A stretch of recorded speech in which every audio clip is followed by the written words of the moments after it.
Assalomu alaykum hurmatli anglovchilar. Huzuringlarda ustoz Muhammad Yusufning Qur'oni Karim qandoq kitob nomli asari. Yoqtirib anglag'aysizlar. A'udhu billahi minash shaytonir rojim. Bismillahir rohmanir rohim.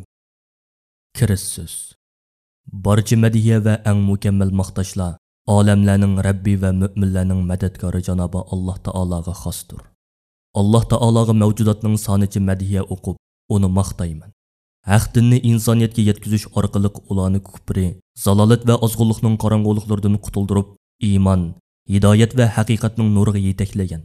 İnsoniyatning iftixorlik ulgusi, so'yimlik payg'ambarimiz Hazrati Muhammad alayhissalomga, uning oila tavobatlariga va uning yo'lini davomlashtirib, bizlargacha yetkazgan sahobalarga, shundoqla ta qiyomatgacha haq yo'lda yurgan mu'minlarga omonlik tilayman va salom yo'llayman.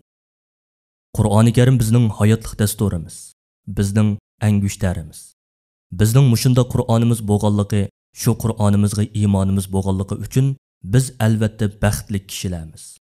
Qur'oni Karim bizning shon sharafimiz va qadrimizni ko'taradigan, bizni g'albaga erishtiradigan va ikki dunyolik saodatlarga noil qiladigan ulug' kitobdir.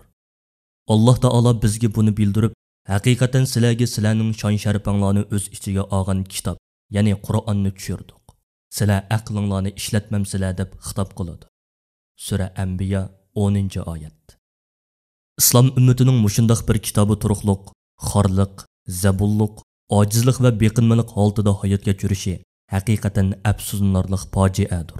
Alloh taolo bu oyatdagi va'dasiga asosan o'z vaqtida bu kitobga ching isilgan va uni o'zlarining din va dunyolik hayot dasturi qilgan, o'lgulik musulmonlarni g'alaba va ustunlikka ega qilgan uch qit'aning hokimiyatini ularning qo'liga tutqizgan edi. Alloh taoloning nusrati va yordami bizga kelib turgan edi. Faqatla biz Qur'onning ruhiga emas, uning qiroatiga va tilovatiga amal qiladigan qonun prinsiplarini hayotimizdan ayirib etgandan keyin bizga kaguliklarning hammasi keldi.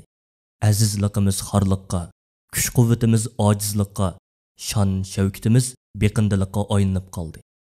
Yili ham biz Qur'onimizga amal qilsak, Alloh taoloning va'dasi bizga cho'qim keladi. Qo'limizda shunday qimmatli angushtarimiz bor turuqliq, bizning uning qadrini va qimmatini bilmay yurishimiz, kuch-quvvatning, shon-sharafning va qad ko'tarishning ochquchini qo'limizda tutib turuqliq, uni ichishni bilmaganligimiz, Qur'onimizning havzi kavsarlardan ichishga, uning xazinalaridan manfaatlanib, moddiy va ma'naviy jihatdan o'zimizni beyitishga qurbatimiz yetmay yurishimiz bizning baxtsizligimizdir. Har bir musulmon odamning Qur'oni Karimning qandoq kitob ekanligini, uningga qandoq muomala qilish kerakligini va uningga qarata burchini bilishi eng oldingi farzlardan sanaladi. Shunga biz bu dunyoda aziz, hurmatlik, huzurlik hayot kechirishni, oxiratda Alloh taoloning jannatiga loyiq bo'lishni xohlaydigan bo'lsak, bizning hammadan avval Qur'onimizni tonishimiz va uning qandoq kitob ekanligini bilishimiz va uning qonun prinsiplariga to'liq amal qilishimiz shart. Hurmatli kitobxon, qo'lingizdagi bu kitobcha buningdan ilgari Qur'oni Karim haqida yozgan va so'zlaganlarimdan tanlab ilingan ma'lumotlar bo'lib, bu ulug' kitobni qisqacha tonishtirish umidi bilan buni nashrga tayyorladim. Bu kitobcha sizning Qur'oni Karimning qandoq kitob ekanligini eng qisqa yo'l bilan eng to'g'ri va mukammal ravishda bilib olishingizga yordamchi bo'ladi va sizni bu vaqtda ko'plagan qimmatli bilimlar bilan ta'minlaydi deb o'ylayman. Men bu kitobchini tuvandagidek 4 bo'limga bo'ldim. Birinchi bo'lim Qur'oni Karim va uning yetib kelish jarayoni. Ikkinchi bo'lim Qur'oni Karim tafsirlari. Uchinchi bo'lim Qur'oni Karimning mo'jizalari. To'rtinchi bo'lim Qur'oni Karim va biz. Janobi Allohdan bu oddiy amgikimni qabul qilishini so'rayman. Bu asarni turli xatolik va savalliklardan xoli degili bo'lmaydi. Kitobxonlarning qimmatli fikrlarini oymasligini tuvanchilik bilan umid qilaman. Hurmat bilan Muhammad Yusuf Muhammad Tursun. Hijriya 1439-yili Zulhajji oyining 8-kuni. Milodiya 2018-yili 8-oyning 19-kuni. Saudiya Arabiston Jiddi shahri. Muallifning qisqacha tarjima holi. Ustoz Muhammad Yusuf 1968-yili 10-fevral kuni Xotan viloyatining Keriyan nohiyasida ilm-ma'rifatlik oilada dunyoga kelgan. U hukumat maktabiga kichik yoshida o'qishga kirish bilan bir vaqtda mahalladagi yushurin diniy madrasada oqshomlari Qur'oni Karimni yodlashga boshlagan. 1986 yili Misrning Qohira shahriga o'qishga borgan va 2 oylik arab tili kursidan keyin Azhar institutining 1-sinfiga imtihon berib, a'lo natija bilan o'tgan. 4 yillik institutni musobaqa orqali 3 yilda tugatib, 1989 yilning oxirida Azhar universitetining shariat va qonun fakultetiga o'qishga tushgan. 1993 yili universitetni bitirgandan keyin Turkiyada 1 yil arab tili va Qur'oni Karim o'rgatishdan muallim bo'lgan. 1995 yili fevral oyida u Qozog'istonning Olmuta viloyatiga qarashliq Issiq shahriga kelib, u joydagi Qozoq-Turk institutida arab tilidan muallim bo'lib ishlashga boshladi. Bu jarayonda u bir tarafdan Qozog'istonning Cumhuriyetlik gazetlaridan Uyg'ur ovozi va Yangi hayot gazetlarida diniy va ijtimoiy maqolalarni e'lon qilib tursa, yana bir tarafdan islomdagi oila tuzumi, namoz o'qish qoidasi, islom aqidalari, zakot kitobi, ro'za va uning ahkomlari qatorliq kitoblarni yozib chiqib nashr qildirdi.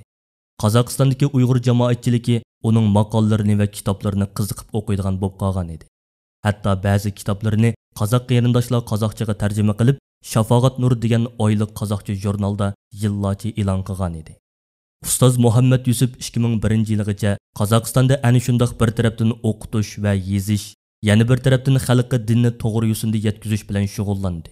2002-yildan beri Saudiya Arabiston radiosi Turkiston bo'limining mudir bo'lib ishlab kelmoqda. Ustoz Muhammad Yusuf tinimsiz izdinish va tirishish natijasida hozirga qadar 30 parchaga yaqin diniy asar yozib nashr qildirdi. U yana 10 tomliq tafsir yozgan bo'lib, yaqinda nashrdan chiqishi kutilmoqda. Mazkur tafsirning 1, 2, 3-tomlari 2018-yili mayda rus harfidagi Uyg'ur tilida nashr qilinib, Qozog'istondagi Uyg'ur jamoatchiligi bilan yuz ko'rishdi. 1-bo'lim. Qur'oni Karim va uning yetib kelish jarayoni. Qur'oni Karim. Qur'oni Karim Alloh taolaning so'zi, musulmonlarning dasturi va islom qonunshunosligining eng asosli manbasi. U payg'ambarimiz Hazrati Muhammad alayhisalomga Alloh taolodan Jibril ismli farishta vahiy yo'li bilan ilib kelgan samoviy kitobdir. Qur'oni Karim Alloh taolo tarafidan avval Lavhul Mahfuzga tushirilgan va uningda saqlangan.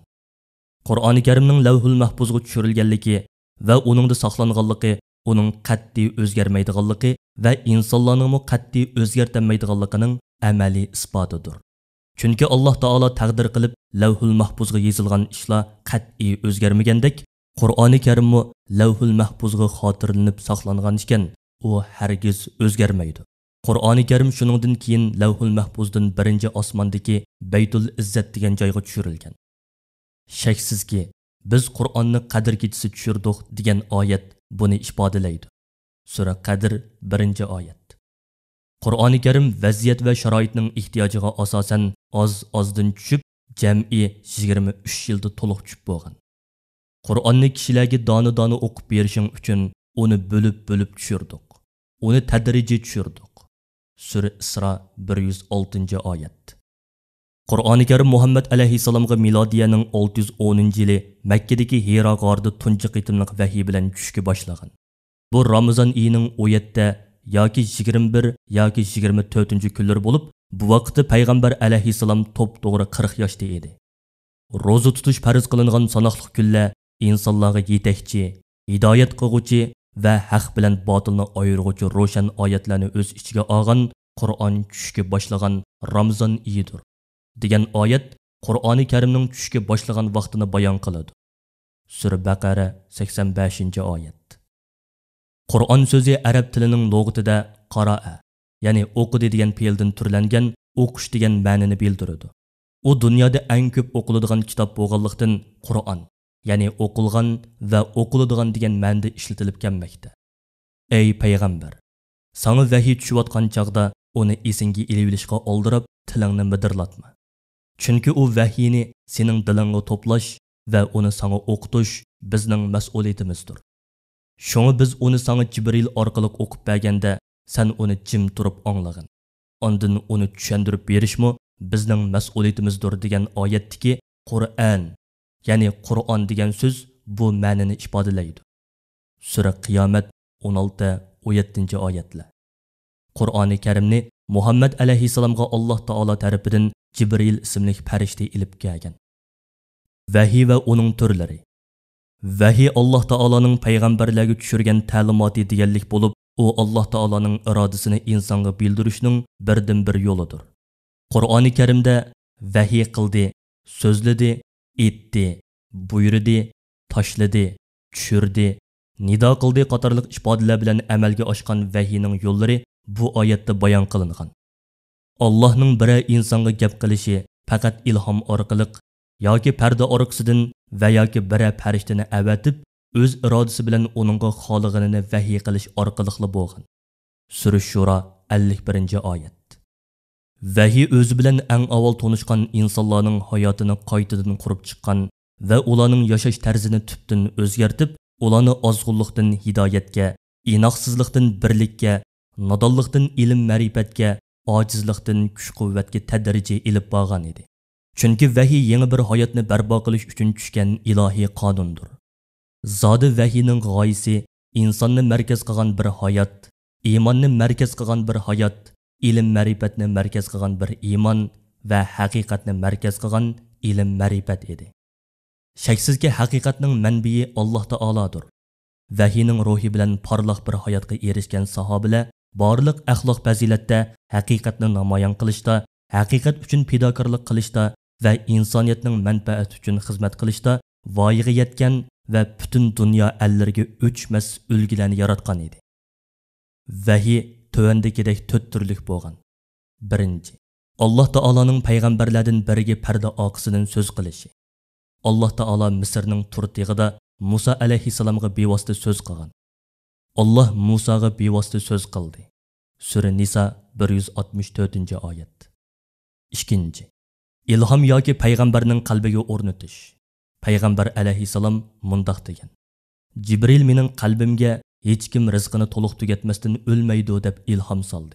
Sizlar Allohga taqvolik qilinglar va uningdan yaxshi narsalarni so'ranglar. Musnad rivoyati. Uchinchi, rost tush. Chunki payg'ambarlarning tushi vahiydir. Payg'ambar alayhissalomning ayoli Oysha radhiyallohu anha mundaq degan: Rasulullohga vahiy dastlabda yaxshi tush ko'rish bilan boshlangan. Buxoriy rivoyati. To'rtinchi, Alloh taoloning Jibrilni avatishi. Payg'ambar alayhissalom vahiy to'g'riliq so'ralganida, vahiy menga ba'zida qattiq jarangliq ovoz bilan keladi. Gohida farishta kishining surtida ko'rinib kelib, menga so'z qiladi va uning so'zlarini to'liq tutib olaman degan. Buxoriy rivoyati.